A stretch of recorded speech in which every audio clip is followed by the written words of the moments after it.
दोस्तों, एक 45 वर्ष का बुढ़ा व्यक्ति और एक 12 वर्ष की नाबालिग लड़की, दोनों में एक दूसरे से प्यार हो जाता है। और प्यार होने के बाद दोनों खूब इधर उधर घूमते हैं, मौज मस्ती करते हैं। और मौज मस्ती करने के बाद दोनों एक मंदिर में जाकर के शादी कर लेते हैं। दोस्तों, प्यार इतना अंधा हो जाता है कि उस नाबालिग लड़की को ये भी नहीं पता चलता है कि वो मेरे पिता की एज का है, और उस 45 वर्ष का बुढ़ा को भी ये भी पता नहीं चलता है कि वो मेरी बेटी की एज की है। दोनों एक दूसरे से प्यार कर लेते हैं। प्यार करने के बाद मंदिर में जाकर के शादी रचा लेते हैं। शादी रचाने के बाद जब वो सुहाग रात मनाते हैं तो सुहाग रात के दिन जो घटना घटित होती है वो बहुत ही हैरान करने वाली होती है। तो नमस्कार दोस्तों, प्रणाम। फिर से एक कहानी के नई एपिसोड में आपका स्वागत है। दोस्तों, अगर आप मेरे चैनल पर नए हैं तो चैनल को सब्सक्राइब कर दीजिए, लाइक कर दीजिए। आपकी एक लाइक से हमारा हौसला बना रहता है, इसलिए आप लाइक जरूर कर दें। तो चलिए दोस्तों, कहानी को शुरू करते हैं। दोस्तों, ये कहानी बिहार के मुजफ्फरपुर जिले की एक छोटे सी गांव की है। उस गांव में एक छोटा परिवार होता है। उस परिवार में एक संध्या नाम की लड़की होती है, जिसका एज लगभग 11 वर्ष होता है। वो 6ठी क्लास में पढ़ रही थी। उसके माता पिता गरीब थे, इसीलिए जो संध्या के पिता होते हैं मजदूरी करते हैं। माता होती है वो घर पर अपने बच्चों को देख रेख करती है।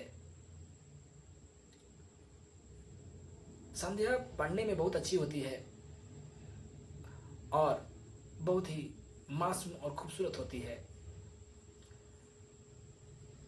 दोस्तों, एक दिन की बात है कि जो संध्या के दूर के रिलेशन में एक चाचा होता है, वो उसके घर पर आता है और 1-2 दिन रहता है। रहने के बाद फिर वो चला जाता है। वो चाचा जो होता है वो ऑटो चालक होता है, जो कि टेम्पू चलाता है। और सवारी को जब भी जो संध्या थी उसके गांव की तरफ आता तो संध्या के घर में जरूर आता था। संध्या की माता पिता और जो ऑटो चालक होता है, जिसका नाम महेंद्र पांडे होता है, उससे भाईचारा था, क्योंकि उसके रिलेशन में ही महेंद्र पांडे पड़ता था। इसीलिए जब भी उधर आता तो संध्या के घर में आ जाया करता था।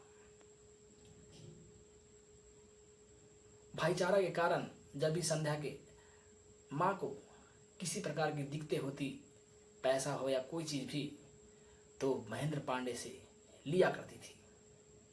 महेंद्र पांडे जो कि टेम्पू चालक था, उससे प्रतिदिन कुछ न कुछ इनकम हो जाया करता था। संध्या के पिता से अच्छे खासे पैसे कमाता था। उसका परिवार जो भी था संध्या से ठीक ठाक था। महेंद्र पांडे जो होता है उसका शादी हो चुका रहता है। वो शादीशुदा व्यक्ति था। उसके 2 बच्चे भी होते हैं। जो एक बच्चा होता है वो विकलांग होता है, और जो पत्नी होती है वो भी बीमारी से परेशान रहती थी। यानी कि महीने के 30 दिनों में 20 दिन वो बीमार ही रहती थी। अब इधर जो महेंद्र पांडे था संध्या के घर में अब हमेशा आते जाते रहता था। संध्या को हर तरह से कुछ भी अगर मार्केट से जाता ले करके जाता, बच्चों को देता, साथ साथ में संध्या को भी देता। धीरे धीरे और जो भाईचारा था गहरा होते गया।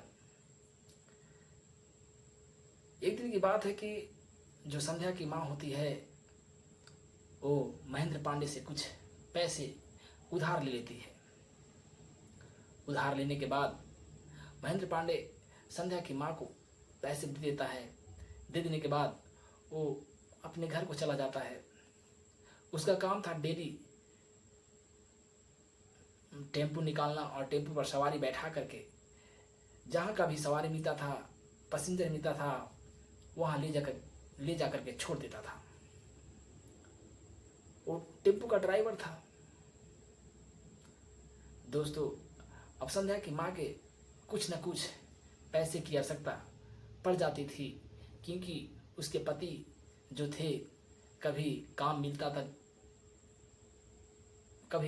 था, कभी नहीं भी मिलता था। इस तरीके से संध्या का परिवार चल रहा था। एक दिन की बात है, एक तो रिलेशन में था। एक दिन की बात है कि संध्या की जो माँ होती है, संध्या को लेकर के महेंद्र पांडे के घर पर पहुंच जाती है, क्योंकि उसे किसी प्रकार की कुछ तकलीफें थी, पैसे की ज़रूरत थी। इसलिए महेंद्र के यहाँ जाती है और पैसे मांगती है।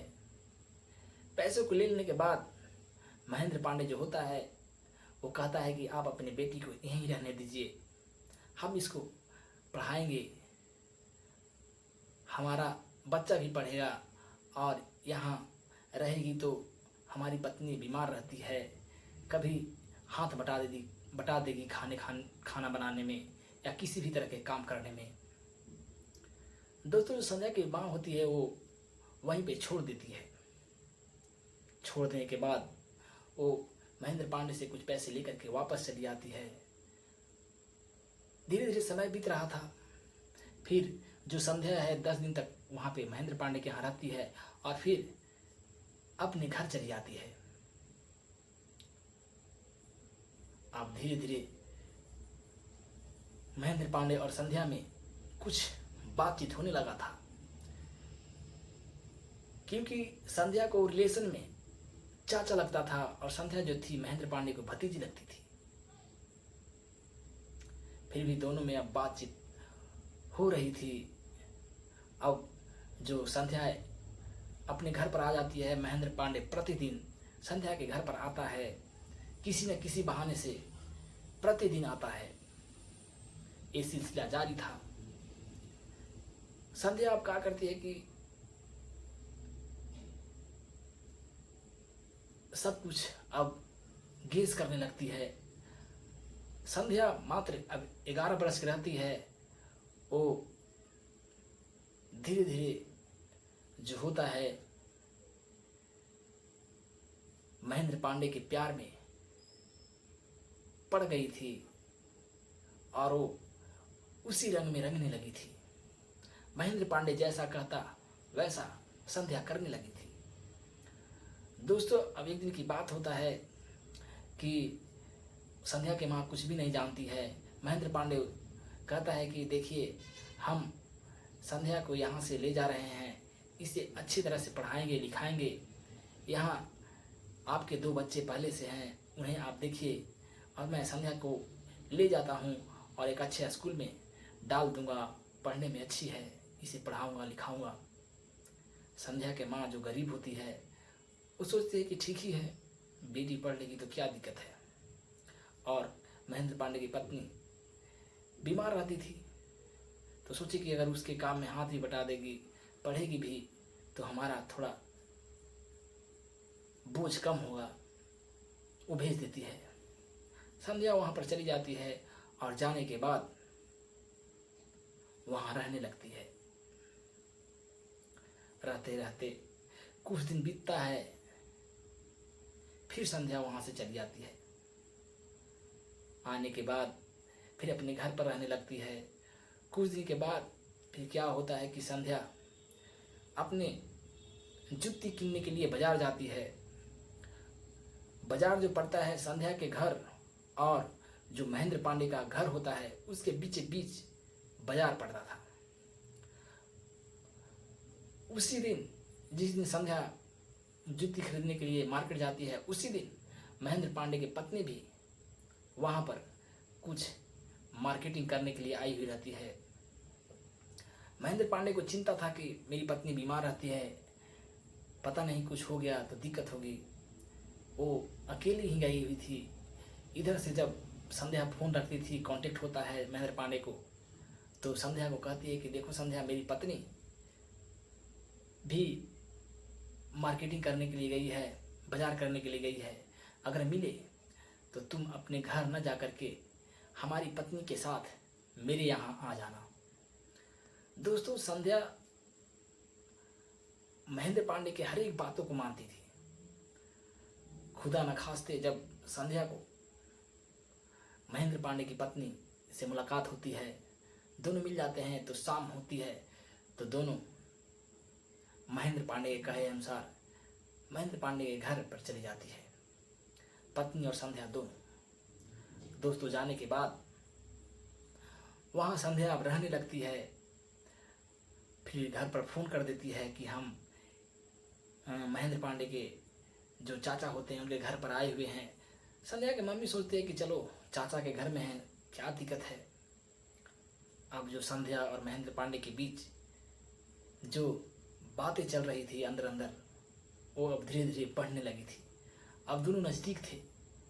संध्या को इस तरह से अपने प्यार में रंग दिया।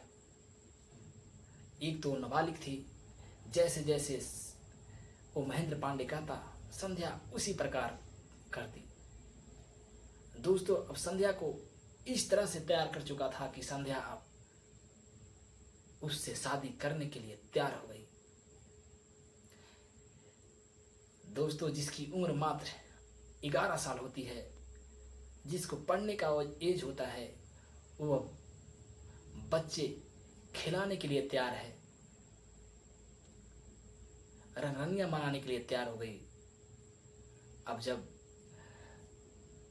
संध्या तैयार हो जाती है तो महेंद्र पांडे अपने गांव से दूसरे गांव में ले जाता है और ले जा कर के एक रूम लेता है और रूम में रखने लगता है, और रखने के बाद फिर जा कर के मंदिर में शादी कर लेता है।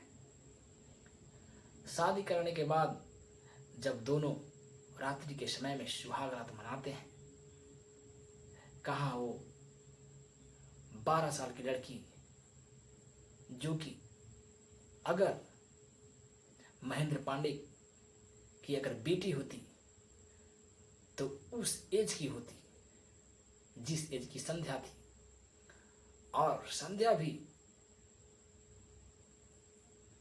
इतनी प्यार में रह चुकी थी कि उसे ये भी तक पता नहीं चल रहा था कि ये जो है महेंद्र पांडे मेरे पिता के समान है, मेरे पिता के एज के हैं। कहाँ 12 और कहाँ 45। दोस्तों, कुछ भी नहीं समझ में आता है। दोनों प्यार में इतने अंधे हो जाते हैं कि न तो रिश्ते नाते कुछ भी नहीं देखते हैं, और दोनों एक दूसरे से शादी करके सुहाग रात मनाते हैं।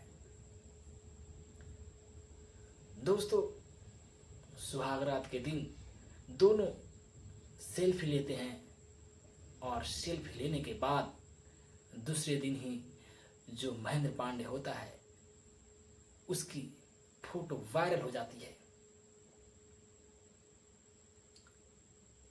जब वायरल होती है तो सभी के मोबाइल पर पहुंचने लगती है, सगर हल्ला हो जाता है, आग की तरह फैल जाती है। और जब ये बात उसके यानी कि संध्या के माँ तक पहुंचती है तो वो तिलमिला उठती है और सोचती है कि अब किस तरह से अपनी बच्ची को वहां से लाएं। पिता बेचारे इधर उधर मुंह छुपाने लगते हैं, क्योंकि अब इज्जत ही क्या रह गया था। सारा इज्जत मिट्टी में मिल चुका था, जो कि एक गरीब परिवार का इज्जत के अलावा कुछ भी नहीं होता है। दोस्तों, एक बेटी जो कि उसे पढ़ने की उम्र थी, वो जा करके एक अधवैस जो कि बाप के समान व्यक्ति से शादी कर चुका था। महेंद्र पांडे को ये भी समझ में नहीं आता है कि ये नाबालिग है, इसकी अभी शादी करने का एज नहीं है, कानून एज नहीं हुआ है, जो कि हमारे भारत में जब तक लड़की का उम्र 18 वर्ष नहीं होती है तब तक वो नाबालिग रहती है। दोस्तों इधर जो होता है, संध्या की माँ थाने में केस कर देती है। केस करने के बाद वो उसे, जो महेंद्र पांडे होते हैं, उसे अरेस्ट करवाती है। अरेस्ट करवाने के बाद महेंद्र पांडे की जो प्यार का नशा था वो नहीं उतरता है। वो संध्या को रखने के लिए तैयार हो जाता है और संध्या भी रहने के लिए तैयार होती है। मगर दोस्तों पुलिस कानून कहती है कि इसकी एज अभी शादी करने योग्य नहीं हुआ है, ये अभी नाबालिग है, इसकी माइंड को डाइवर्ट कर दिया गया है। और महेंद्र पांडे को पुलिस गिरफ्तार कर लेती है और पॉक्सो एक्ट के तहत उसे जेल भेज देती है। दोस्तों जेल में रहते हुए भी वो जो महेंद्र पांडे होता है संध्या से बात करता है। संध्या की भूत जो प्यार का होता है वो महेंद्र पांडे के लिए अभी भी बरकरार रहता है। वो महेंद्र पांडे को छोड़ने के लिए तैयार नहीं होती है। उसके माता पिता बहुत समझाते हैं, बुझाते हैं, मगर फिर भी तैयार नहीं होती है। दोस्तों आजकल हमारे समाज में ऐसी घटनाएं देखने को मिल रही है कि जो बेटियां होती है वो किसी से भी सुरक्षित नहीं है। अपनी मनमौजी करती हैं, अपने माता पिता के बातों को नहीं मानती हैं। लोग कहते हैं प्यार अंधा होते हैं, मगर ये प्यार इतना अंधा था कि 12 और 45 में कुछ भी अंतर नहीं लगा, कुछ भी अंतर दिखाई नहीं दिया। दोस्तों एक केस अभी भी चल रहा है। अब आगे क्या होता है आपको जानकारी आएगी तो जरूर बताएंगे। दोस्तों इस कहानी को सुनाने का मेरा मकसद ये नहीं है किसी की दिल को ठेस पहुंचाना, चोट पहुंचाना, बल्कि आपको और आपके परिवार को तथा समाज को जागरूक करना है, ताकि ऐसे घटनाएं आपके साथ न घटे। हमारे समाज में आसपास हो रहे ऐसी कुरीतियां जो कि हमेशा घटती है वो न घट पाए, इसीलिए यह वीडियो को हम आप लोगों के सामने लाए हैं। यह वीडियो को हम यही अंत करते हैं, इससे पहले कि फिर अगर आप अभी तक मेरे चैनल को सब्सक्राइब नहीं किए हैं तो चैनल को सब्सक्राइब कर दीजिए, लाइक कर दीजिए। फिर मिलेंगे अगली कहानी में, तब तक के लिए जय हिंद।